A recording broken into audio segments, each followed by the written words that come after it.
Hold up.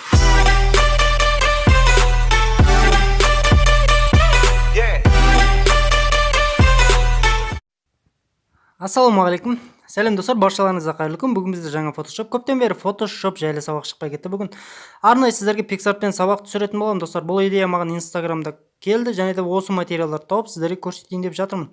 Идея менікі емес, бірден айтып қоя салайын, комментарийда дау болмасы үшін достар. Неге? Дәл осындай бұлттарды бастаймыз. Енді PicsArttан бірден бастай кетуді жөн көрдім достар. Добавить фото арқылы екінші бұлттарды аламыз. Бұны үстіне қарап қоямыз. Енді достар, сіздерге осының бас жағында бізде видеоның бетінде тұр қандай Photoshop керек, қандай Photoshop жасайтынымызды. Сол Photoshopты жасайтын боламыз. Дәл осылай екеуінің қосылған жерлерін, кішкене қиылған жерлерін міндетті түрде өшіреміз. Екеу бір-біріне жұмсақ, яғни плавный дейді ғой, сол сияқты бір-біріне қосылу керек. Неге кішкене жұмсақтау қылып өшіреміз. Бұның өзін бір сақтап аламыз достар. Сіздерге керекті фотоларды мен комментарийға сілтемесін қалдырамын достар. Сіздер іздеп жүрмес үшін. Және де тағы да добавить фото. Яғни сіздер қазір видеоның бетінде басында көргендей, бізде бұл материалдардың барлығын жеке-жеке сақтайтын боламыз достар. Дәл осы аюды қазір PNG форматында қылып аламыз достар. Неке тікелей барлық материалдарды өзіміз қолдан жинаймыз. Неке стрелкамен көрсетілген бойынша вырезать батырмасы. Бұл вырезать батырмасын барлықтарыңыз білесіздер.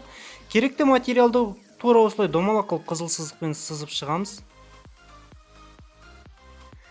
Дәл осылай өзімізге керекті бір-біріне қосқан кезде программа автомат түрде осылай бізге қырқып шығарады. PicsArttың өзіме ұнайтын ең керемет функциясы. Және де бір минусы PicsArtта қазір бізге зеркальный, яғни поворот жоқ. Неге қазір біз мына бетке қаратайын десек жоқ, амал жоқ. Дәл осылай алып пропорциясын бұзбаған күйде өзгертеміз. Енді қанша жердеген мен PNG форматында болғанмен де кішкене артық фондарда сәйкес жерлерін тастап кетеді. Ол жерлерді кішкене ғана өздеріңіз өшіресіздер достар.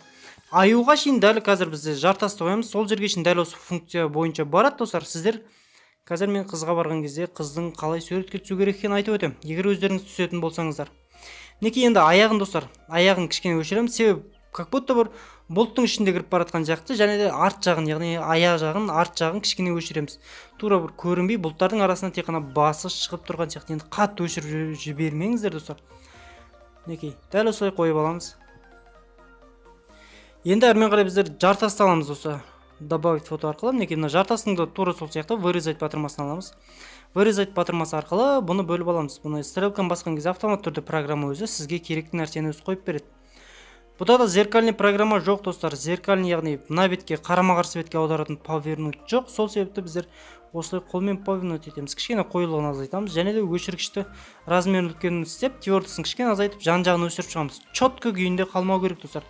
Себебі чет-чет четкий болып тұрса, ол кішкене қызық емес болып қалады. Бас жағын кішкене қоюлығын көбейтейік, бас жағын четкісі берейік. Сосын неке дәл осылай қойып аламыз. Достар, осы жерге шейін осылай Photoshop болады. Енді әрмен қарай сіздер өздеріңіз фотоға түскендеріңіз дұрыс болады. Мен де осы идеядағы фото қызды тауып скачать етіп алып көрсетіп жатырмын. Себебі маған бұлай түсіп беретін кішкентай қызды тапқан жоқпын, өзім де түсе алмадым достар, шыны керек. Бұған әрине кішкентай қыздар немесе өздеріңіз дәл осылай түссеңіздер де болады. Достар, сырттарыңыздан жаңа осылай түсіртіп алып, өздеріңіз тура осылай осы қыздың орнына өздеріңіздің қарындастарыңызды, әпкелеріңізді осылай қойсаңыздар болады достар. Бұл жердегі сіздерге ең керек жері осы қызды қоятын жер. Бас осы жерге өздеріңізді қойсаңыздар болды. Неке әрмен қарай рисовайтқа кіргенде астына тень жасаймыз. Тень болғанда достар, астын кішкене қараға бояңыздар, чтобы астына қарап көлеңкі түсіп тұру үшін. Боя дегенде де қап-қара қылып боя жіберудің де қажеті жоқ. Кішкене жоба-жоба қылып аяқ жақтарын боясаңыздар болды. Неке енді PicsArttың тура осылай аяқ жағын бояп аламыз достар. Кішкене қараның да қоюлығын азайтамыз, бажырайт қоюдың да қажеті жоқ. Неке кішкене шындыққа үйлессе болды. Қазір көлеңкесін мен көлең кішкене боя жібере салайын, чтобы достар күн арғы беттен түсіп тұр. Бергі бет кішкене көлеңкі болу үшін. Енді әрмен қарай біздер енді инструментке кіреміз достар. Инструментке кіріп, дәл осы екеуінің қосылған жерін яркий қыламыз. Как будто күн осы жерге түсіп тұрған сияқты. Мына жерден басамыз. Инь-ян батырмасы достар. Осы батырмасы инь-ян деген осы менің атауым болып кетті. Негізі бұл батырманың аты бөлек. Неге көбейт, яғни кистпен дәл осы жерді ғана бояймыз достар. Тек қана осы жер ғана жарық болады. Кішкене көтерген кезде көресіздер қазір. Неге тек осы жер ғана ағарады.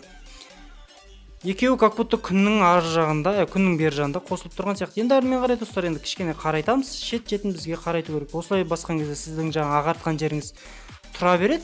Басқа жерлер кішкене қараяды. Енді әрмен қарай FX-ке кіресіздер. FX-ке кіріп өзімнің енді мына жерде жаңа Pixart'та Play Market'тен тартсаңыздар, жаңа Pixart'та осындай қосымша фильтрлер қосылған. Мен әдеттегідей өзім үйренген FX-ке кіріп Dodger'ды берем. Білмеймін, осы Dodger маған өте қатты ұнайды. Дәл осы Dodger'ды береміз. Все достар, сіздерге әдем Photoshop дайын болып шыға салады. Сіздер енді аюға шейін өздеріңіз істесеңіздер, ары қарап міндетті түрде өздеріңіз басқа сурет таңдап істеңіздер достар. Неке сағаттық қиындығы жоқ достар. Сіздерге ұнады деген ойдамын. Ұнаса лайк басып астына комментарий жазыңыздар достар. Жақында тағы да видеолар шығады. Сау саламатта болыңыздар. Сіздермен болған мен Мейкопро достар. Қайдан тезде қуаныштымын.